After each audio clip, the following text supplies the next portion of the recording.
Welcome back to the Rocc Pod, presented by the Royal Oak, Michigan Chamber of Commerce. I am John Gay from Jagged Detroit Podcasts. I am Lisa Bibby, your local neighborhood realtor with Keller Williams Advantage. I am Andrea Arndt, an attorney at Dickinson Wright. And I'm Trish Caruth, third-generation jeweler and owner of Your Personal Jeweler. Very excited for today's guest. It is Patt Trama from Patt's Word Art. Pat, great to have you on with us. Thank you. Nice to be here. So we were curious about what is the backstory for Patt's Word Art and how did you get started? Picture this. I was a kid with a lot of ideas, hanging around the neighborhood, playing with other children, and writing things to play school on white paper with pencils. And we thought we were pretty fancy in those days because to get a sharpened pencil meant a lot too. So we played these games and everything, and I just fell in love with the idea of those words going on that page and suddenly taking on a life of their own. So that was the real formative beginning of everything. And from there, it went to going in the closet and writing poetry and keeping it secret from mom so she doesn't throw it out, or giving it to sister, whatever. But what we did in those days for entertainment was a lot like playing house. Kids, that's what they did. So we played school. That was the birth of it.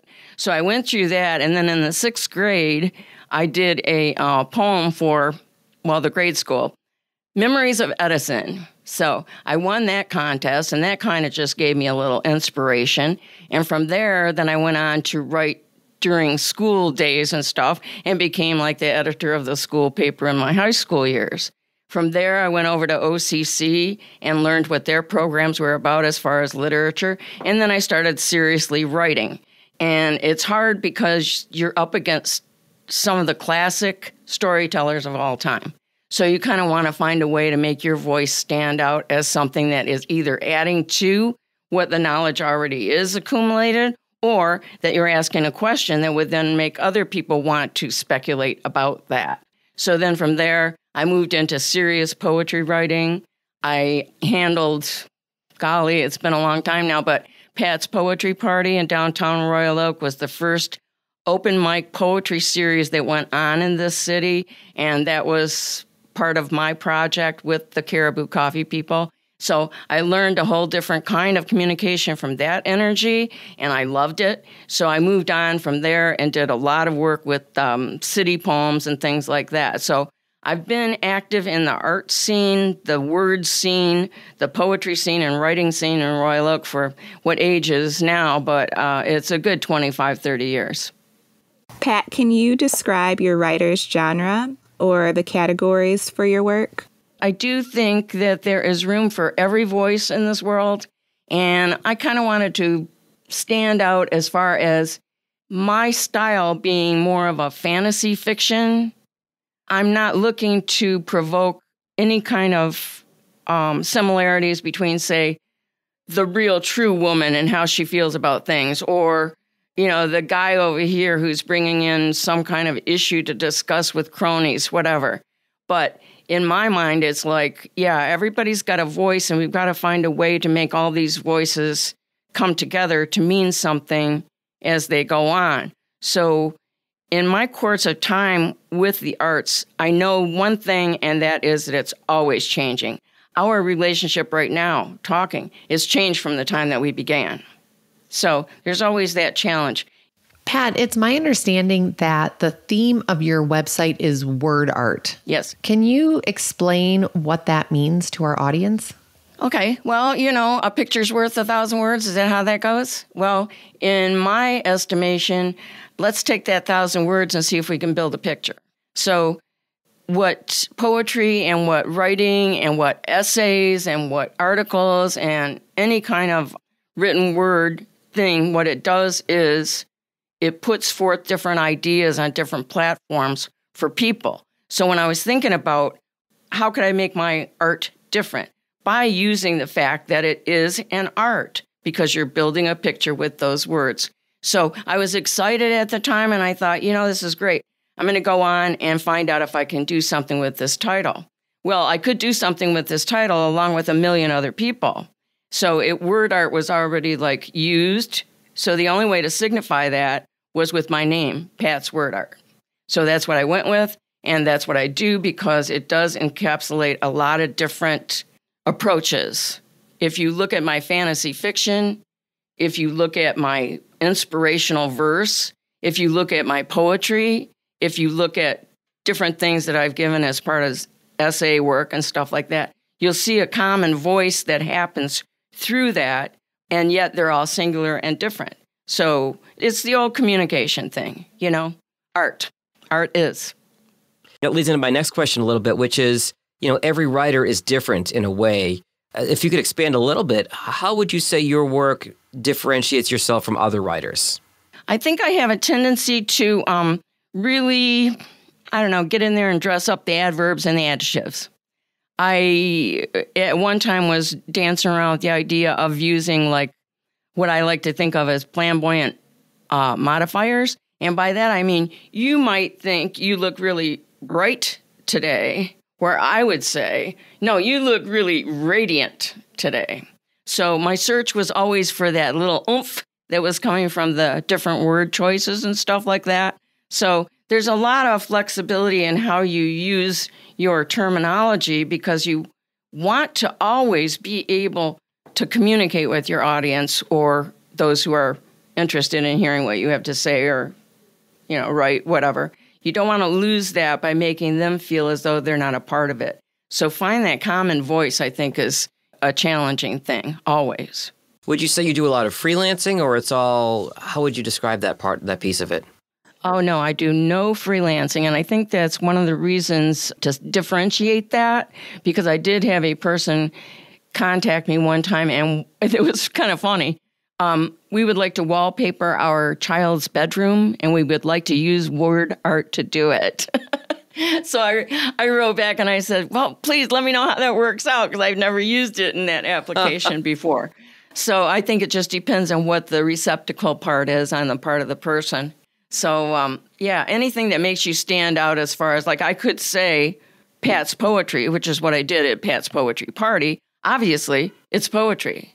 But since all of my writing comes together, and I am with the fictional aspect, and I'm with the inspirational aspect, and I'm with the exploratory aspect, there's just a lot to it. So that's kind of an encapsulation of everything.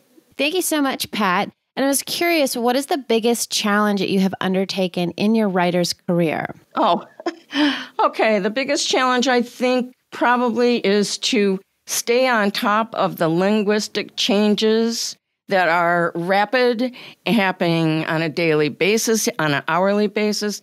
People and the way that they move back and forth in the language, to stay in a way that's understandable with those terms. I don't think we have the freedom to go back and say, well, wait a minute, I'm going to read this, but I need my dictionary to do it. So to stay on top of those things. And I think the other challenge is to remain believable. You can write and say whatever you want, but if the audience or the receptive people are not going to be able to relate to this, you've lost them already and lost the point of what you're doing. If you cannot maintain that believability factor, which is what they do in the theater all the time, you need to suspend disbelief. If you can't, suspend it and people are not going to believe you, then they're not going to read it. Pat, you have published in print also. Will you provide a brief synopsis of those selections? Okay, Trish, I have been fortunate to deal with University of Windsor, and that's been a while now, but they're very active and very supportive of the arts, especially poetry. And I got to be a part of what was going on at the time called the Ways Goose Anthologies, and it was exciting. And you needed to be really one of a select group of people to be able to join in and contribute to this. So the anthologies at that time, I think, went on for 3 years or something. So I was a part of that group, which then, of course, published my work with the Ways Goose Anthologies. And I also had, with Wayne State University, wanted to do a collection of short story poetry things. So then it was in the Wayne State publication for that. And it was very rewarding because we all traded around with each other and found a platform of what we wanted to say. So it's fun. Well, Pat, that does sound like fun. Do you employ a certain method in your writing? You know what, Andrea? I use the early morning approach when your mind is fresh. And I know that whatever I think of in the morning, if I take notes, do all those things, it's going to be probably the root of what I go back to work on later. So every morning I use a time frame, couple of hours where I'm doing my creative work. And I think that's a really good process to use because then, by the time you do break or for your lunch or whatever, you feel invigorated and to go on rather than being very, very tired. So yeah, my early morning approach, that's what I would say, Andrea. Pat, you've been referred to as a Royal Oak writer. Is it because you live and work in the city or because you write about the city? It's an interesting phenomenon because back when the city was turning 75, because it's turning 100 this year. So back when it was turning 75, we were all so excited about how we were going to express our feelings about the city was going through a lot of changes, not cosmopolitan-wise like it is so much today, but at that point in time, John, there were things that were happening that had never been done or seen in Royal Oak. It was exciting. So I wrote a collection of poems for that year because we had 12 different events that were celebrating the 75 years. So each event, I wrote a poem. And at the end of the events, then the poems went into a selection called Birthright Poems. At that time, the city gave me their seal to put on the book. And from there, we went into Dispensation of, which, of course, all the agencies and everybody who was anybody in Royal Oak got a copy of that book. So that was Birthright Poems. After that, I began to do poems for the Women's Club, did probably 5 or 6 of those that were read at events to celebrate events in the city.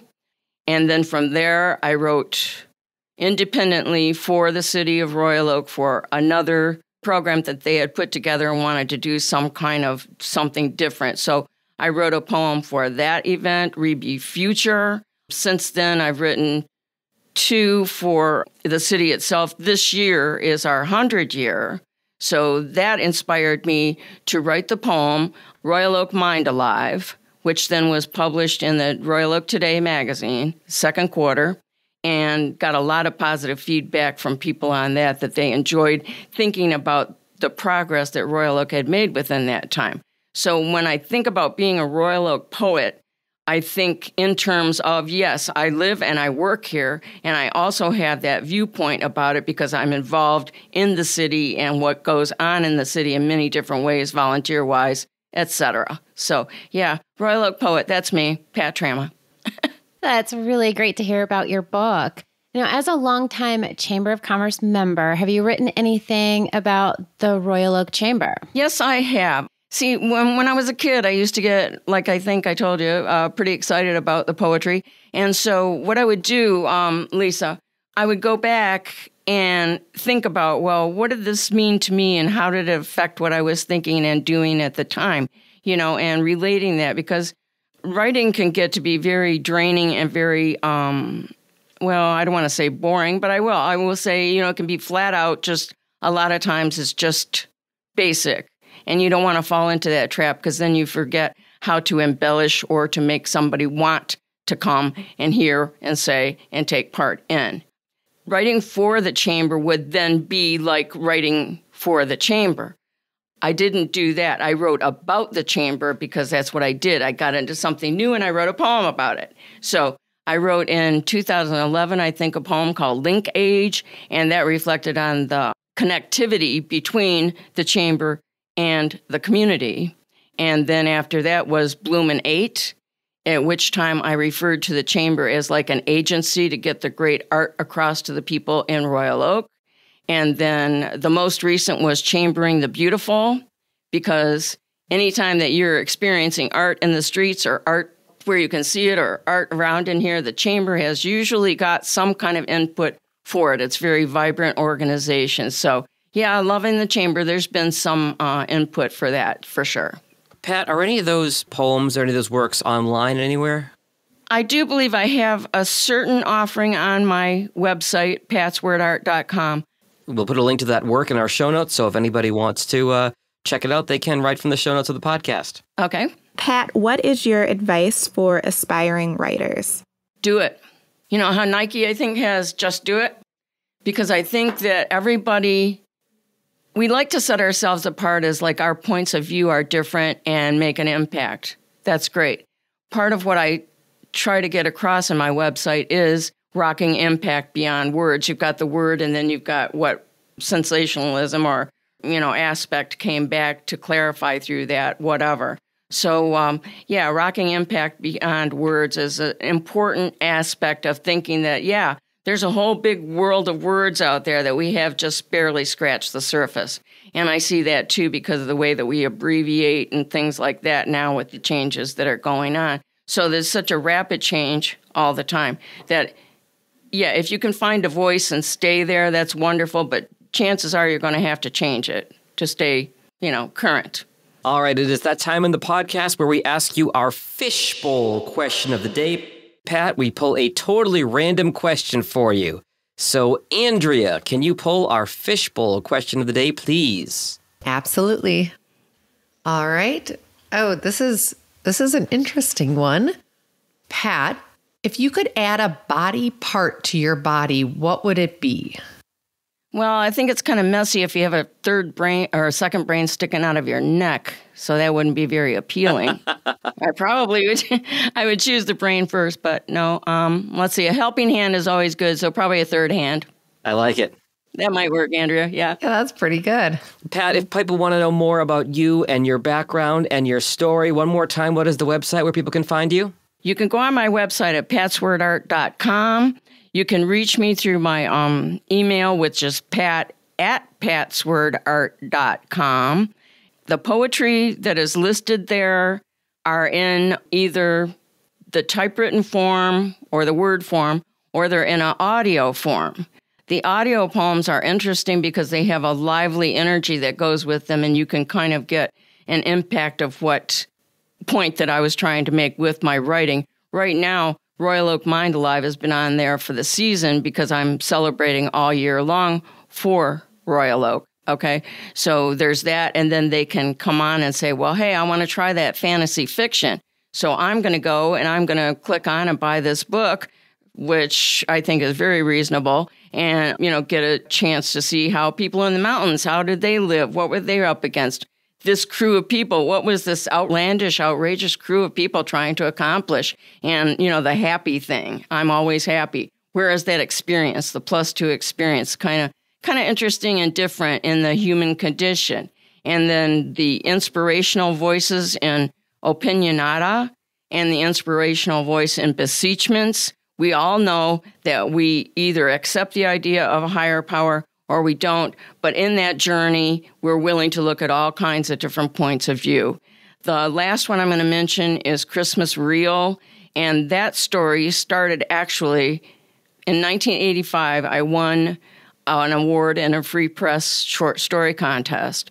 And it was very well received, which then inspired me. I thought, you know what? I need to write a collection of Christmas stories, which is what I did ultimately and over time. And it's Christmas Reel. So if you go on patswordart.com, not only are you going to find thought-provoking poetry, you're going to find images that excite you. You're going to find the actual poetic and verse voice that says, hey, think of it this way. You're going to find the fantasy fiction, and you're going to find something as entertaining as Christmas always is to everybody. So there's something for everyone. Well, and that is perfect timing as we get into the holiday season here in December. Yes. And it is Pat's Word Art with 2 T's, Patts, wordart.com. Patt Trama, thank you so much for joining us today. Thank you, John. I enjoyed it tremendously. My name is Lisa Bibby. I'm a realtor with Keller Williams Advantage. I put the real back in realtor. You can count on me to help you get top dollar for your house and help guide you to write a winning offer on your next home. You can find me on Facebook, YouTube, and Instagram at Sold by Lisa B. My name is Andrea Arndt. I am an intellectual property attorney at Dickinson Wright, and I help my clients protect their inventions and build their brands. You can find me on LinkedIn and on our website, www.dickinsonwright.com. I'm Trish Caruth, third-generation jeweler and owner of Your Personal Jeweler. I specialize in creating custom engagement, wedding rings, and fine jewelry. You can find me on Instagram and Facebook at The Personal Jeweler or on our website, www.thepersonaljeweler.com. And I am John Gay from Jag in Detroit Podcast. If you want to create a podcast or improve your existing podcast in 2022, I'm your guy. You can find me at jagindetroit.com or on social media at jagindetroit. The Rocc Pod is a presentation of the Royal Oak Chamber of Commerce in Royal Oak, Michigan. If you want to know more about the chamber, you can go to our website, royaloakchamber.com. Happy holidays and thanks, everybody.